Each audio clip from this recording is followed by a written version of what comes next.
We didn't get to talk about it a whole lot yesterday because, well, a football game happened, but that good news on Jamar Chase got a little bit better on Monday in Zach Taylor's press conference. Plus, there's some other moves to talk about for the Cincinnati Bengals. You are Locked On Bengals, your daily Cincinnati Bengals podcast, part of the Locked On Podcast Network, your team every day.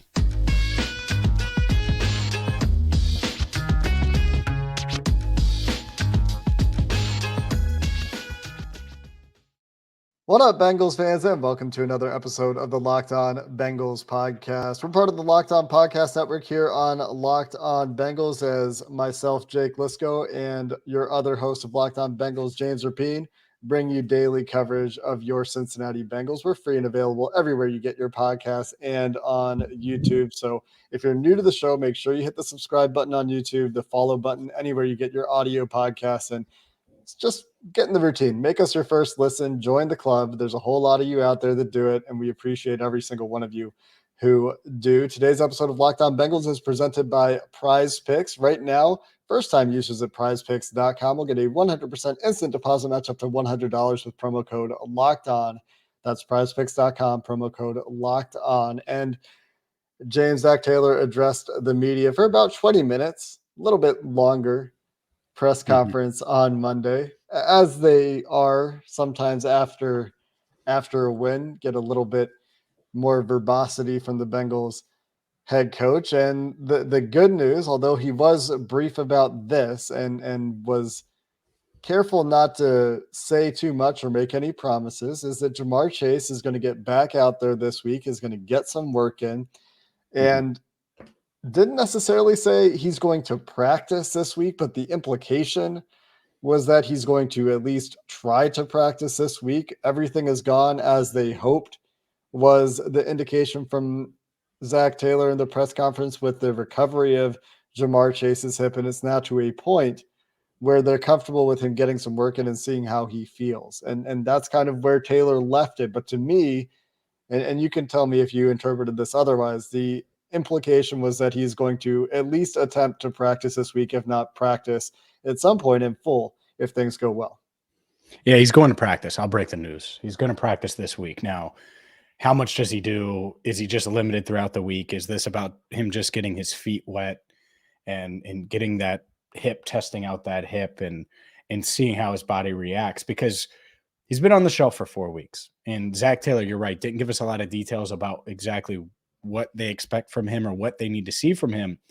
But he did say that doctor's orders were use the crutches that you don't necessarily need, right, to take pressure off of that hip. And over the past 4 weeks, that's exactly what he's done. And so he's shed those crutches. He did walk through the Bengals locker room, so he was at the facilities today. I talked about it during the bye. He stayed in Cincinnati and got treatment. So Jamar's done everything on his end. And I think he's felt relatively good. Now it's about, how does his body feel when it starts exerting itself again? How does the hip feel? How sore is it? Is it one of those things where he's just so rusty, where he's working on getting his wind back and all of those things that go involved, that are involved with playing in an NFL game? I think that's the question as much as anything. How the hip responds, of course, but all of the other things as well. Because the last thing they want to do is rush him back, and then he's not ready to go and doesn't play at the level you're expecting him to. When Jamar comes back, you want Jamar to be Jamar. That could be this week against Tennessee. That might be next week against the Chiefs. But this is a step in the right direction, and it does feel like you're going to see Jamar Chase on a football field catching passes from Joe Burrow in games in the near future, whether it's this Sunday or next Sunday. Two big matchups against two teams ahead of the Bengals right now in the AFC playoff race, and two teams that not only did they see last postseason, but they could see again this postseason. I think if they go to the postseason, these other two teams, the Chiefs and the Titans, will be there, very likely. The Chiefs playing football at a really high level right now in the less competitive than expected AFC West, and the as uncompetitive as expected AFC South should be a walk-in for the Titans. But this is an important game coming up, and an obviously important stretch with very difficult opponents coming up. And obviously, this should go without saying, Jamar Chase's long-term health comes first in these decisions, and they're going to make the best decision they can based on the information they have available to them. It would be great if he could play this week, even if he's on a pitch count, because maybe the fitness isn't where it needs to be, right? Like if you can't move your legs at all, I know there are cardio machines out there that use your arms, but if you can't use your legs at all, I think it's reasonable to say that perhaps your cardio has declined over a month layoff. And so maybe he's on a bit of a pitch count, right? And he can't play the entire game the way that he wants to. And the way that he really worked hard this offseason to get to a point where he could play greater portions of the game with needing less rest, despite all those vertical sprints he runs. But if he can be at 100% for those limited reps, if it is limited, right, that was like a pretty good outcome, especially the way this offense has gone in 3 out of the last 4 weeks, the way Joe Burrow has gone in 3 out of the last 4 weeks. And after rewatching a bit of the game, I have some thoughts on how Joe Burrow and the offensive line played that we'll get to later. But you've seen this evolution, right, in the way the offense has been going about its business without Ja'Marr Chase. They've had to do different things. So like we talked about yesterday, they get him back at the level he plays at, even if it is for a limited amount of snaps. That does bump up the ceiling for the offense that even without Ja'Marr Chase stayed pretty high. And the good news is, as you mentioned, they're in a rhythm right now to where you don't need Ja'Marr to be the superhero that he was in New Orleans. Right. That doesn't mean that you'd be against it. Of course you would take that, but you don't need him to necessarily save you and outrun the entire Falcons defense, even though, again, you would take that all day long, especially on Sunday against the Titans. Point being, if and Trenton Irwin's on a high right now, and that's awesome. But if those snaps that went to Irwin, if half of them are going to Chase, you take that all day long, right? And so that might be the route they go. I don't think, and I know you didn't mean this, but I just to clarify, like a 100%, I don't think he's going to be 100%. But 100% of his new normal for the rest of the year. Can he get to that point, for that first game? Hopefully. And hopefully it is Sunday. I would not roll it out. And I think if the practice sessions / recovery go well, Ja'Marr will play. Now, there's a lot of ifs in there. There's a lot of little minutia. I think there's a reason why Zach Taylor was and has been as vague. I mean, he was as detailed as he's been about Ja'Marr on Monday, and there wasn't much detail in there, right? But it was he's been pretty close or tight-lipped, kept things close to the vest in recent weeks when it's come to Ja'Marr. So he said a little bit more, and I think that he as in Ja'Marr is going to do everything he can to play this week. It's going to be interesting to see if the medical staff gives the thumbs up, the coaching staff gives the thumbs up, and Zach Taylor did mention that this is a feel thing. It's not like there's a benchmark that Ja'Marr needs to hit running-wise, speed-wise, reps-wise, all of those things. It's a feel thing. And so eye test is going to matter, soreness, all of those things, body language, all of those things I think they will gauge and then make the right call, which I think is how you should do it, because this is always, assuming medically that they give him the thumbs up to play. Right. And so you assume at this point, if they're allowing him to weight bear again, if they're allowing him to go out there and run around and do things, even in a limited capacity of practice, that bone is healed by at least all of the medical indications they have, all the imaging they have available to them. The bone, at least as far as they know, must be healed at this point to me, because if it's not, then you're not letting him go run around out there. So if you're talking, and you're right, maybe he's not 100%, maybe, the reported labral tear of the hip, then maybe is going to need eventual correction, maybe not. Maybe that's what they need to feel out, right? Like, is there residual hip flexor issue as well? Because originally you would probably remember he had the hip flexor strain reported as the injury. So perhaps with some of these things, they need to see how he feels in that sense, see how he feels from a fitness perspective. But the bone itself, my belief anyway, reading between the lines there with a feel thing, as Zach Taylor described it, is that they feel good about the bone health. They're not risking anything long-term, and they need to see how the other things, such as this labral tear, feel for Ja'Marr. And all indications are that he's been feeling pretty good. And, his return could be kind of forecasted by some of the other roster moves happening. around the team. Maybe not. Maybe they're unrelated, but I do think that some of the roster maneuvering happening right now is interesting to talk about. So let's get into those moves coming up next. Today's show is brought to you by Taro, the world's largest car sharing marketplace. With Taro, you can book any car you want wherever you want it from a community of local hosts. You want a Dodge Viper, a Chevy Corvette, a Mercedes-Benz like Jake Liscow, a Bentley, a Daewoo like James Rapien, or anything in between. Well, Taro has got you covered. So you can test that new electric vehicle, a little Tesla action if you want to, man. It's like floating. And no, I don't have one. My Daewoo doesn't run like that, though. Many Taro hosts even deliver the car right to you. So if you're traveling, maybe you're going to Nashville, you probably don't need a car if you're going to Nashville, but maybe you do. Maybe you don't want to take your car. Well, you can use Taro to do so, or any trip. So don't delay. Go there now. Taro.com. That's TURO.com. Taro is the world's largest online car sharing marketplace. So check them out again at Taro.com. Today's episode of Locked On Bengals is brought to you by PrizePicks as well. And PrizePicks is daily fantasy made easy. We've told you about it so many times. Right now, the Bengals on a bit of a hot streak on offense. So maybe you see that they've got they've got Joe Burrow set at 280 yards passing. I don't know why I said Patrick Mahomes there, talking about the Bengals here. They've got Joe Burrow set at 280 yards passing. You think he's going to pass for more yards than that? Well, you pick that he's going to go for more than 280 yards. You combine that with 1 to 4 other picks for a total of 2 to 5 picks as to whether they will go more or less in their PrizePicks projection. You can win up to 10 times your money on any entry. It's incredibly easy and quick to make these submissions, and you're not competing against other people. It's just the projections. Maybe it's not the NFL either, even though you're listening to an NFL podcast. Maybe you want to get into some men's college basketball, as that is underway now.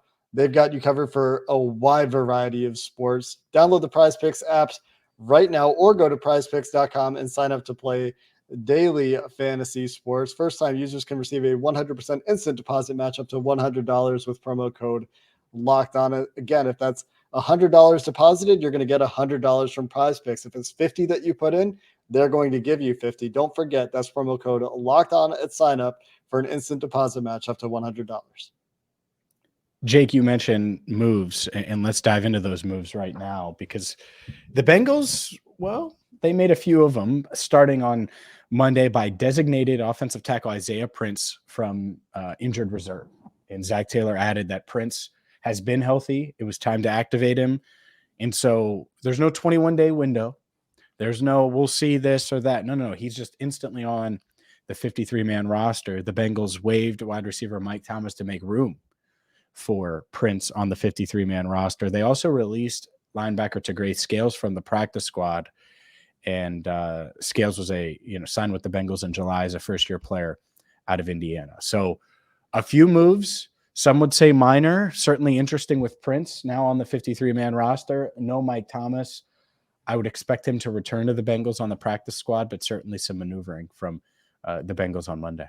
Yeah, there's a lot there if you're trying to project what's going to happen with some of the other players on this team from the top down. So releasing Mike Thomas to start is interesting in the first place, right? He's lost playing time over the past few weeks to Trenton Irwin, who's stepped up, who's very well liked in the Bengals locker room. Not to say that Mike isn't well liked in the Bengals locker room. I think he is. And like you said, he might be back on the practice squad in the near future, but this could eventually be opening up that spot for Trenton Irwin to join the 53-man roster. However, if they need Trenton Irwin's services this week against the Tennessee Titans, sorry. Because and they will. Can't play. Let's be honest, you would want Trenton up anyways, wouldn't you, at this stage? It most likely, I would say so. I mean, how many receivers are you going to activate? Are you going to keep 6 receivers active? I guess they've done that, but that's when you don't have Jamar Chase. So if they want to get Trenton Irwin under the 53, where I was going with this is he's been called up from the practice squad 3 times this year now, which means if they want him on the 53, if they want him to be active on a game day going forward, he needs to be signed to the 53-man roster. There are no more practice squad call-ups there. They also have 6 linebackers on the roster right now, and they just released a linebacker from the practice squad.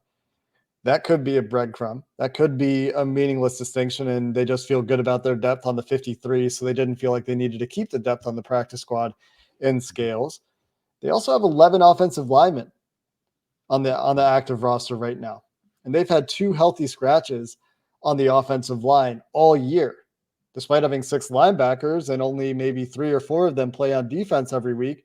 They've had all six active the last couple of weeks, and those guys are generally active. They also have potentially Brandon Wilson coming off of the physically unable to perform list in the next couple of weeks. They got Tyson Anderson potentially coming off the IR in the next couple of weeks if those guys get healthy.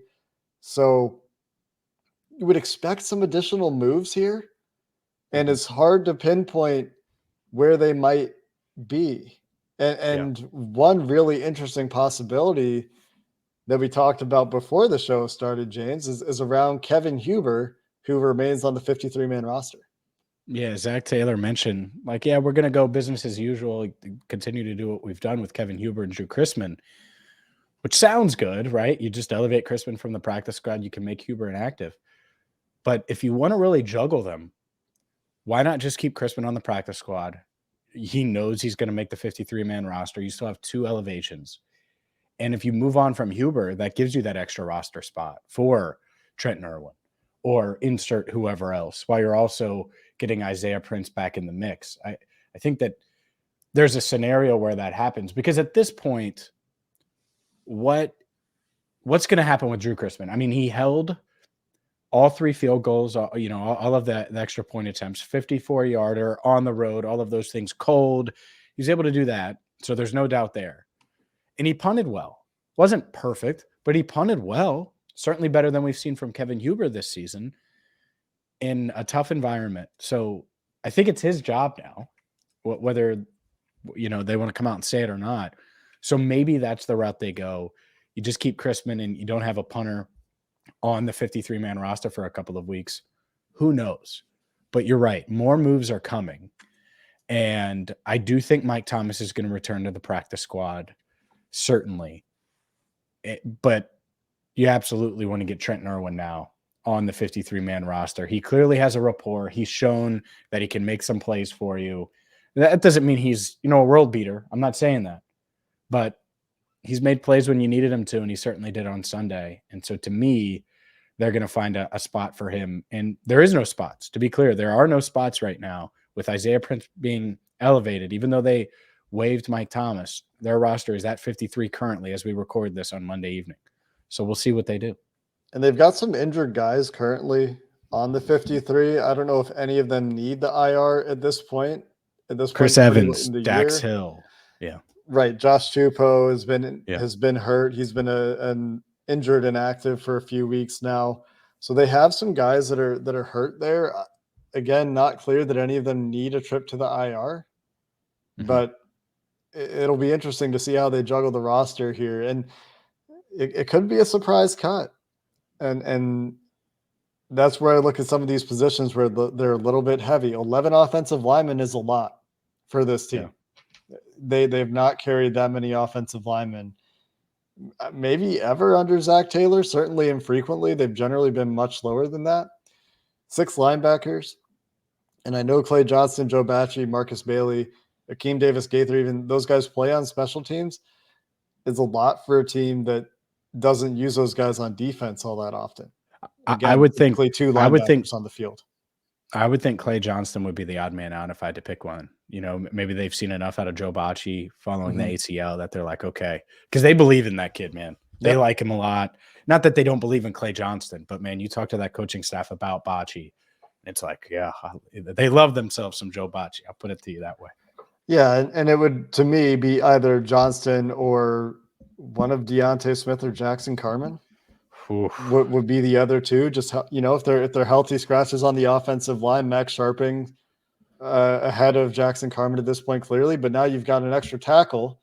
They clearly like Akeem Adeniji. They like some of the positional flexibility there. They like him as a backup tackle. I think they really like Isaiah Prince as a backup tackle. So is that Deontay Smith then? Where's he been working as he's been inactive the last few weeks? I think those are some decisions that we'll see. We'll see which direction they go. They've been really healthy on the offensive line so far, as I knock on wood, and hopefully that continues either way, especially down the stretch here. And the offensive line, I thought there were some ups and downs we can talk about. And I think upon reviewing, Joe Burrow, who I thought played really well, played exceptionally well in a couple ways that we didn't necessarily talk about a ton immediately after the game. So we'll just revisit yesterday's game before we get to our film review with Sands tomorrow. We'll do that to finish up the show today. Coming up next, today's episode of Locked On Bengals is brought to you by BetOnline, your number one source for sports betting info, stats, news, and analysis. They've got more props, odds, and lines than ever before. Maybe you think Patrick Mahomes is a sure thing for the MVP at this point. Maybe you want to hedge that bet. Maybe you think Joe Burrow is a dark horse who's going to run the table against some pretty dang good teams, including Patrick Mahomes and Josh Allen and Tom Brady and the teams that they play for, of course. And you want to place a bet on the longer odds of Joe Burrow to win MVP, BetOnline has you covered for all of that. And it's faster, easier to use than ever before. We love it. We know you will too. If you're into sports betting, go check it out at BetOnline, where the game starts. Now I got to tell you about Schultz and Sons. And yeah, we got to hand out some Schultz and Sons game balls. We're not going to be like Zach, though. We're going to hand out one.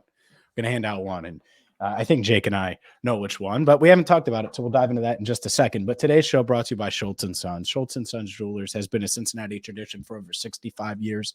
The holidays are here. So fellas, ladies, doesn't matter. If you're looking for a piece of jewelry for you, for anybody around you, whether it's a gift, you want a custom piece, you want the right piece, you got to go to Schultz and Sons, because Matt and his team, they're not going to just sell you on something. They're going to find the right fit for you, whether it's style, whether it's price, whether it's design, because they can design each and every piece right there for you, customized. So make it easy. Schultz and Sons is just off the Fort Mitchell exit, 5 minutes from downtown. So if you're coming into town, maybe for the Chiefs game, you got to get the Schultz and Sons. Get to town early, get the Schultz and Sons, and let them hook you up. Check them out right now. Schultz and Sons, they're going to make this as painless as possible for you. Financing available, by the way, up to 18 months, same as cash. So don't delay. Go there now, schultzandsons.com. And remember, when it has to be perfect, it has to be Schultz and Sons. All right, James, we're going to do some Schultz and Sons game balls real quick here before we dive into a few other thoughts on the game. And yeah, we're not going to do, how many game balls does Zach Taylor give out? Sam Hubbard, Trey Hendrickson, Joe Burrow, T. Higgins, Trenton Irwin. That's 5. Were there more? Was that it? I think it was 5. I think it's 5. Yeah. Didn't he mention in his press conference that he might have given one to one of the linebackers after the fact, or did I make that up? He's done that in the past. I don't Maybe think not this week. Yeah, even though Pratt, you could have argued, right? Yeah, I mean, he went back. Maybe he did.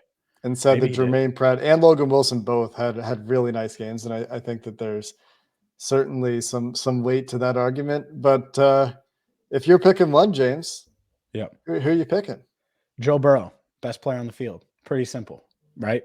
And what you say coming up here in a second, I have a feeling is going to back up this argument. But when you have 9, you always have a chance.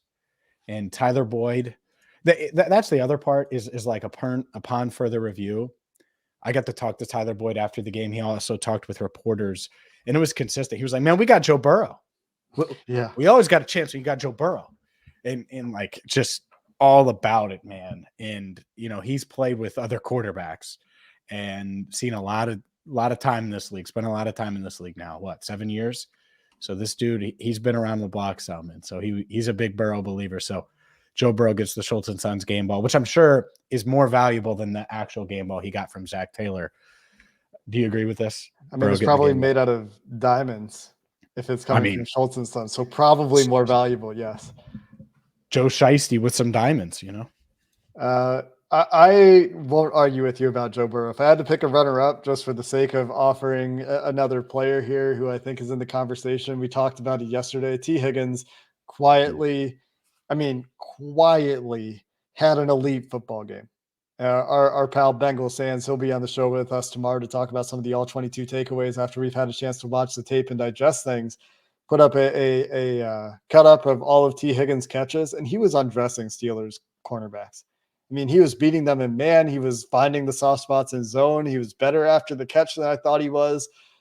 Really, really impressive game from T. Higgins. And I think that, no touchdowns. Samaje Perine with the 3 touchdowns. Oh, he might have gotten a game ball too. He did. There's your 6 from Zach. Oh, yeah, Perine. What were we thinking of? Yeah. And of course he should have. 3 touchdowns. Yeah. But wait, so are you giving T the game ball over Perine? Now that's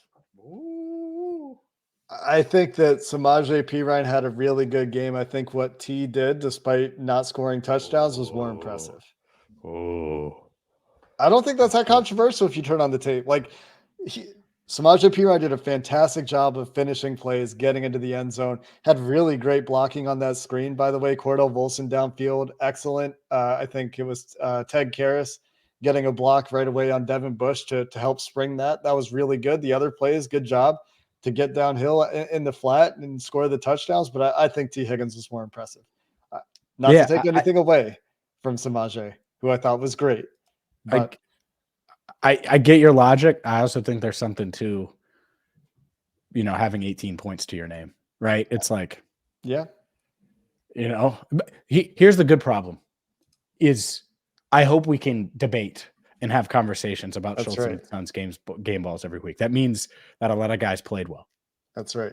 A lot of guys did play well. That's 100% true. And I don't know. You know me. I'm a bit of a tape nerd, and when you look at the tape, you take away the touchdowns on like the box score part of it. Samaje played well, but I just think that T. Higgins had an excellent game. But I want to get to the offensive line for a bit. I want to talk Joe Burrow for a bit. For one, I thought Joe Burrow was even better than I initially thought when rewatching the game a little bit, when having a chance to see some of the pockets he was working from within. Not that there was a ton of pressure. PFF has it at 28% of his dropbacks, 29% of his dropbacks being pressured. That's a pretty low number. That's a reasonable number.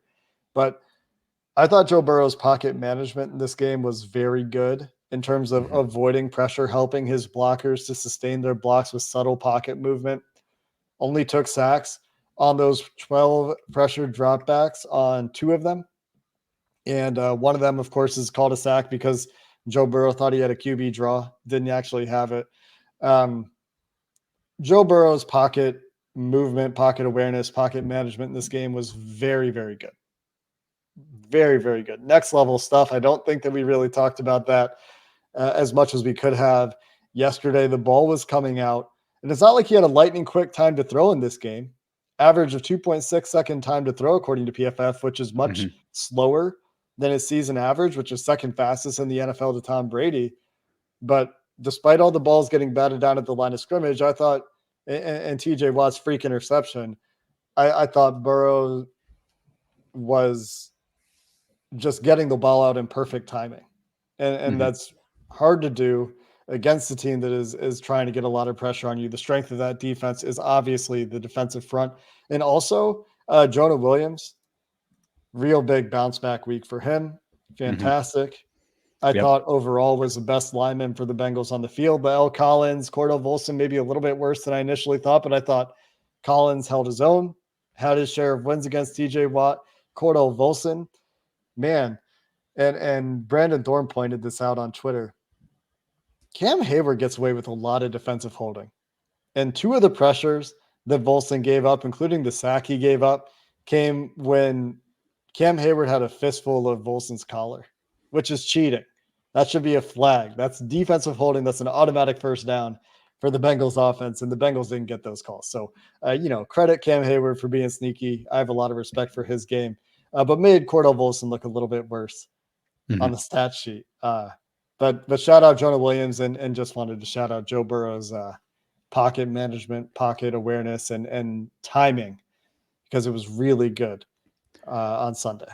Before the game, when we talked about the offensive line, I said this would be like a good gauge to see where the O-line is at, where everything is at. And if you get Burrow moving like that, and it's not like he ran for a bunch of yards. That's not what I mean. But if he's moving in the pocket like that, seeing the field the way he is and did on Sunday against a line like that, no doubt, one of the better pass rushes, I'd say, in the NFL, especially with 4. And this offensive line was asked to block in pass blocking situations. It's not like the ground game got working and they were averaging 7 yards a carry. It was not that type of game. It was a drop back game. That's all you can ask for, man. Like that's what you wanted when this line was assembled in March. That was the hope, was what you saw on Sunday. And that's great.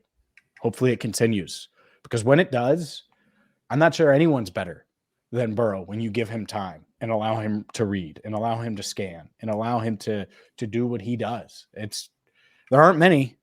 If you know, it isn't 5, right? It's less than that, and it probably isn't 3 when you talk about giving a quarterback time, allow him to do, scan the field and make decisions. So no, they played great. This offense over the past 5 games, even with the ugly game against the Browns, averaging over 31 points per game, 31.4. And I just have to update real quick. Fist bump, Brian Callahan, pregame fist bumps. And there are actually some listeners that probably witnessed this. We'll see. They were certainly in the tunnel as Brian came out. We're 4-1 now. 4-1 with the pregame fist bump. So, 31 points per game. You know my 30-point expectation for this offense. 3 games without Jamar Chase in that span, and they're averaging 31.4, and they're 4-1. So that's a pretty good record so far with the pregame fist bump. Yeah, they're executing at a high level. I think you credit the coaching staff a little bit for that as well after the start to the season they had. You mentioned Joe Burrow from a clean pocket. Dan Orlovsky happened to have tweeted some stats.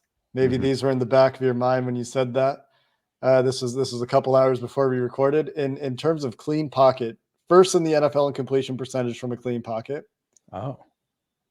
Maybe this is his overall stats. I can't tell. It's not very specific. I think because his completion percentage in the last 2 years is also first in the NFL, if I'm not mistaken, or at least I wouldn't be surprised. He made it sound like Joe with a complete pocket. That's his, with a clean pocket. So I'm a little bit confused.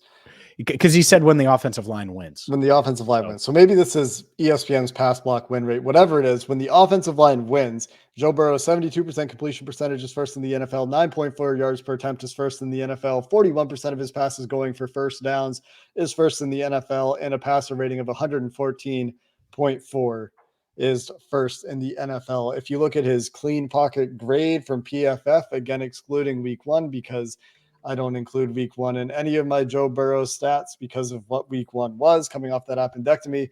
Joe Burrow in just this year is 3rd in the NFL in clean pocket grade, behind Patrick Mahomes and Tua Tagovailoa. And Tua is having a great year. Credit him for the productivity he's had down there with Mike McDaniel. But Joe Burrow has been excellent, is hitting his stride in a big way. And that's They're going to need news. They're going to need it against Tennessee, man. Yeah, that's right. No doubt. Tennessee is a game that we'll talk about in the near future. Tomorrow we've got Mike joining us. We're going to do some film takeaways with him. So until then, Bengals fans, thanks for listening to the Locked On Bengals podcast. Hoo day, and have a good one.